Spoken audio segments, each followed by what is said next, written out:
Bom, né? E agora a gente vai ver a situação, pessoal, em que o que acontece quando o alfa i, né?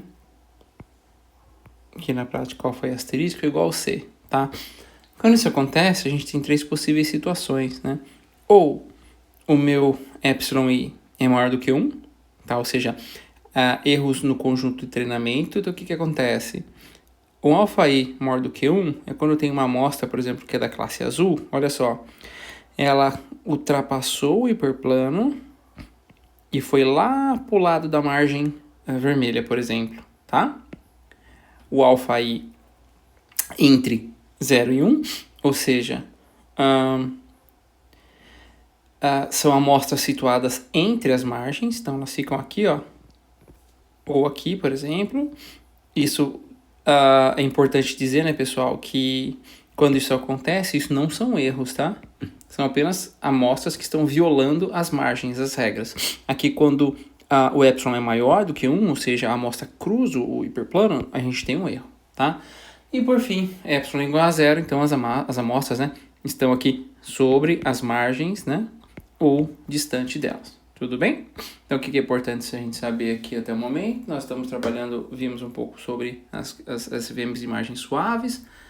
Elas permitem, então, que o hiperplano se adapte um pouco, elas permitem um certo erro, né? E, na verdade, o que muda ali, então, na função de otimização é um termo, onde eu tenho uma variável c que multiplica o somatório, né, dos εi, né, que é essa variável de folga para cada amostra do conjunto de treinamento, tá? Então, e nós temos basicamente algumas situações, tá? Determinados valores de alfa i, então é importante saber que epsilon, se o epsilon é igual a zero, as amostras estão sobre as margens ou distantes. Epsilon entre 0 e 1 não são erros, mas são amostras que violam a regra da margem, né? E quando o meu epsilon, então, ele é maior do que 1, temos que a amostra ela cruza a margem, ela vai lá para o outro lado, então é o erro, tá? Por fim, falta calcularmos o θ, né? Que é basicamente que é computado, né, pela média da equação a 18 sobre todos os vetores de suporte com alfa i, né, menor do que c. Vamos lá voltar um pouquinho na equação 18. Então, o que a gente tem lá? Vamos lá. Então, basicamente, tá? Para todos os elementos aqui, né, que são menores do que o c, porque o que acontece, né? Nós tínhamos menores ou iguais, perdão, porque nós tínhamos essa condição aqui de KKT, tá? Então, na verdade, o que vai acontecer? Tudo bem? Então, para todas as amostras, né, alfa i menores do que c, eu vou calcular o θ, tá? Da maneira ali que nós estávamos acostumados, da mesma forma que a gente calcula o θ com as SVMs de margens rígidas, tá? Lembrando, né, que o S é o conjunto de... Olha só que interessante, pessoal. O S é o conjunto de todos os vetores de suporte, tá? Que é o que a gente tinha visto no SVM de margem rígida. Ou seja, livres, né? Ilimitados. Tudo bem? Agora, V denota somente os vetores de suporte limitados, ou seja, aqueles, né, para os quais os multiplicadores de Lagrange são menores do que essa minha variável C. Tudo bem? Então tem essa pequena diferença aí, tá legal?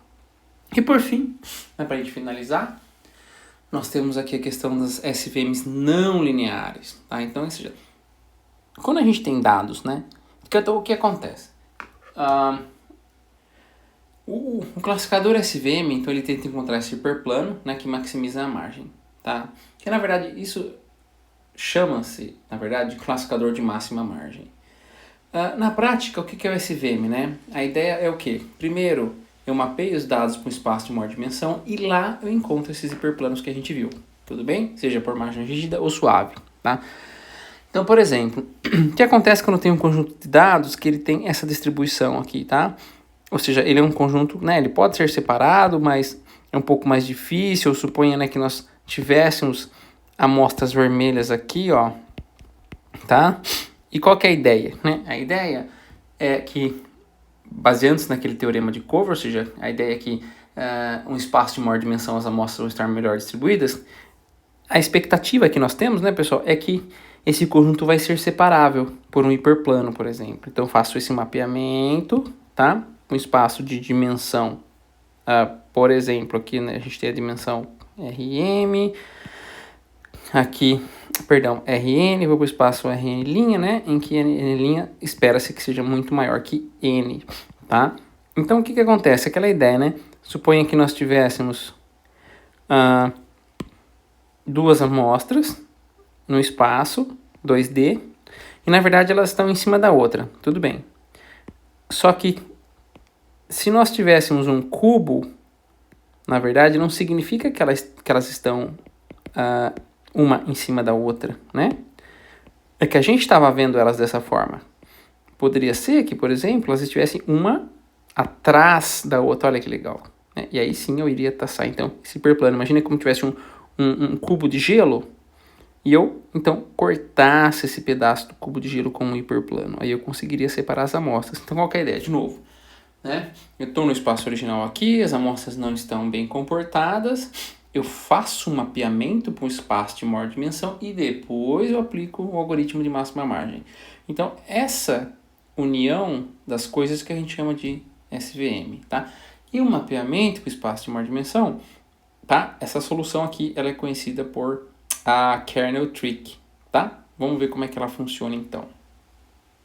Como é que funciona esse mapeamento? Então, suponha que nós tenhamos aqui, pessoal, o seguinte exemplo. Eu tenho uma função de mapeamento aqui, φ, tá? Que ela vai de R2 para R3. Tudo bem? Então, x pertencente a R2 é o elemento de entrada. Então, sei lá, pode ser um vetor aqui com duas dimensões, x1, x2. E eu posso, por exemplo, mapear tranquilamente essa minha amostra da seguinte forma. Olha, eu vou quadrar a primeira coordenada, vou fazer a raiz de 2 da primeira coordenada vezes a segunda e quadrar a segunda coordenada. Ou seja, com isso eu saí de uma amostra x que estava em R2, tá? Eu fui então para uma amostra φ de x que pertence a R3. Tá? É só um exemplo de mapeamento que a gente acabou de criar agora, por exemplo. Tá? Bom, então, novamente, como é que a gente faz isso? O problema dual é dado, né, pela seguinte formulação. Eu quero maximizar. A única diferença agora é que eu substituí xi pelo seu mapeamento de maior dimensão, xj também. Tá? Novamente aqui o sinal. Faça a substituição de xi, tá? E x pelo mapeamento de maior dimensão, tudo bem? Então aqui eu tenho toda a amostra xi multiplicado por essa amostra x que é a que eu quero encontrar, tá? Bom, o θ, né, parâmetro θ, calculado na equação 24, também é de maneira similar, tá? Eu utilizo essa função de mapeamento, lembrando quem quer ver, o conjunto de vetores de suporte limitado, ou seja, é o conjunto de amostras xi, né, tal que o seu alfa i, né, é menor do que c, tá? Agora, então, e o que nos resta aqui, a pergunta é, como é que a gente consegue, então, projetar esse operador de mapeamento? Como é que a gente cria, né, uma função que faça isso? Porque aqui, por exemplo, ó, o fato de eu quadrar o primeiro, raiz de 2, o primeiro vezes o segundo, e quadrar o segundo, isso foi uma coisa que a gente criou, né? Mas existem maneiras de a gente poder fazer isso. Por exemplo, eu tenho que definir uma função de kernel, que basicamente nos diz o seguinte, olha só. Então, kernel de xi, xj, por exemplo, né? Então vai ser basicamente o quê? Tá? Xi mapeado xj transposto com xj mapeado. Então, na prática, esse mapeamento ele é bem rápido de ser feito, porque basta a gente fazer um produto interno dos vetores lá mapeados. Então, por exemplo, aquela nossa situação, que eu quero ir de R2 para R3, né? Quadro o primeiro, raiz de 2, primeiro vezes o segundo, quadro o segundo. Então, suponha que nós tivéssemos essas duas amostras. Então, o kernel delas, basicamente, o que a gente vai ter que fazer? Tá? Então, acaba sendo, né? O φ x transposto vezes φ xj. Eu acabei até colocando o pessoal em cores diferentes, porque acaba ficando um pouquinho confuso. Mas na prática, tá? O que nós temos então? O quadrado do primeiro, raiz de 2 do primeiro vezes o segundo, o quadrado do segundo, tá? Isso pro vermelho, então tudo isso transposto, né? Multiplicado, então, de novo, quadrado do primeiro, raiz de 2, primeiro vezes segundo, e o quadrado do segundo. Então, isso na verdade é o quê? O que é interessante saber, pessoal? É o produto interno. Isso aqui a gente chama de kernel trick. É o produto interno, tá? E depois a gente vai fazendo as manipulações. Eu acabei colocando em cores diferentes aqui para vocês, tá? Vocês podem acompanhar depois, mas na verdade só para facilitar, tá? E no final do dia, a gente chega em algo que é o quê? Né? x1, xj, tá? Mais 2 vezes xi, xj, mais xi, xj ao quadrado, que é basicamente isso aqui, ó, tá? Então, a gente chama, esse exemplo que eu acabei de mostrar para vocês, a gente chama de kernel polinomial de grau 2, tá? Grau 2. Existem diferentes outros, aqui foram só manipulações, tá, pessoal? Diferentes outros tipos de kernel, por exemplo, então, kernel polinomial, como mostrei para vocês, esse é o famoso kernel gaussiano, tá? Utilizei uma SVM com kernel gaussiano. Legal. Eu fiz um grid search, tá? Por que fala um grid search? Que eu quero otimizar. Lembra, o que é SVM? Geralmente o pessoal usa SVM de margem suave, então ela tem um parâmetro C, tá? E se a pessoa utilizar um kernel gaussiano, por exemplo, eu tenho também que escolher, né, aqui o sigma, né, que é a variância da gaussiana. Então ele testa, por exemplo, para ser igual a 1, sigma 0,1. Vai lá, faz o treinamento, mapeamento, que valor que dá de acurácia, e vai testando. Tá, pode ser num conjunto de validação, por exemplo, né? Aí eu vou pegar, por exemplo, o parzinho, tá? C, sigma, que então deu a maior taxa de acerto para minha SVM, tá? Isso então que a gente fala que eu vou fazer uma otimização de parâmetros por validação cruzada, tá? Eventualmente, se eu fosse utilizar o kernel polinomial, eu poderia escolher também otimizar o parâmetro D, e aqui a tangente hiperbólica, que é o sigmoidal, não acaba não tendo parâmetro, tá? O que é importante, pessoal? Que essa matriz de kernel, ela tem que ser obedecer às condições de Mercer, tá? Ou seja, ela é uma matriz positiva e semi-definida, ou seja, os seus autovalores são todos maiores ou iguais a zero. Tem toda uma parte ali que a gente vai ver depois de análise de componentes principais, onde a gente faz uma decomposição espectral, né, dessa minha matriz, e a gente consegue obter os altos valores e autovetores. Mas por hora, a gente precisa atentar então que a matriz de kernel tem que obedecer essas condições de Mercer, tá? Tudo bem? Bom, então aqui para finalizar, né, o que falta? Então, o SVM, como a gente pode ver, a gente só tratou com classes mais 1 e menos 1, né? Então, o que acontece, por exemplo, que eu tiver um problema multiclasse, né? Então, uma opção, geralmente existem duas maneiras, né? O OVA e o ovo. O ovo é o one versus all, ou seja, se eu tenho C classe, se eu tenho 3 classes, por exemplo, tá? A gente remove a função de sinal da equação 26, vamos voltar para a equação 26, tá? A gente pode remover essa equação, né? O sinalzinho, então, na prática, eu vou obter aqui um escalar, né? Escalar, tá? Que a gente pode entender como sendo o quê? Uma probabilidade, uma pontuação, score, na verdade é o melhor nome, calculado, que pode ser, por exemplo, a distância dessa amostra hiperplano, por exemplo. Então, na verdade é o seguinte, a gente treina, eu tenho 3 classes, eu treino, por isso que chama one versus all.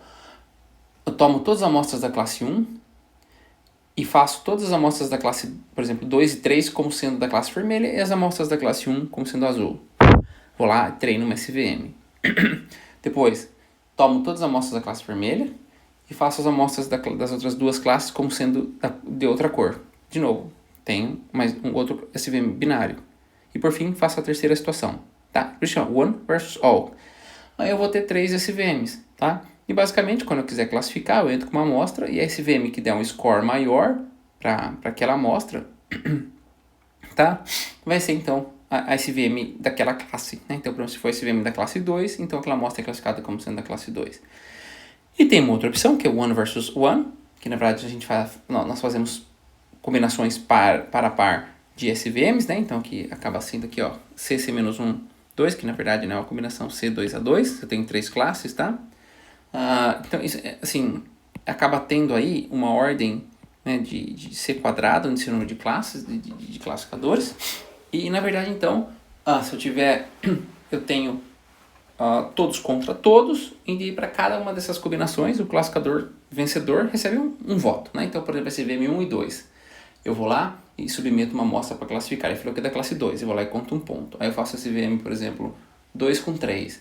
Ele falou que é da classe 2, conto outro ponto, tá? E no final do dia, né, o classificador vencedor, né, ele vai ter esse voto, e a classe escolhida, então, é do classificador que for o vencedor dentre todas essas combinações, ou seja, o classificador que recebeu a maior quantidade de votos, né? Quer dizer, o inconveniente aqui é que, como vocês podem perceber, ele é muito custosa. Imagina, por exemplo, eu tenho 100 classes, tá? Imagina fazer uma combinação aqui 100, 2 a 2, tá? Então, a gente vai ter que criar um número muito grande de SVMs. Tudo bem então, pessoal? Então, só lembrando, né? Se a gente puder fazer um apanhado geral da aula, nós temos que SVMs são resolvidos como problemas de otimização. Como temos restrições por desigualdade, a gente tem que utilizar então o ferramental de Lagrange e as condições KKT, né? Temos a otimização primal, que é uma minimização.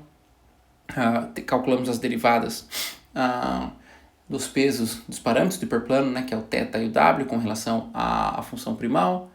Fazemos a substituição nessa função primal e obtivemos então uma versão dual, tá? Então a gente vai querer maximizar isso aí. Bom, por fim, temos esse é um SVM de margem rígida, temos esse SVM de margem suave, onde a gente adiciona um termo, né, C vezes variáveis de folga.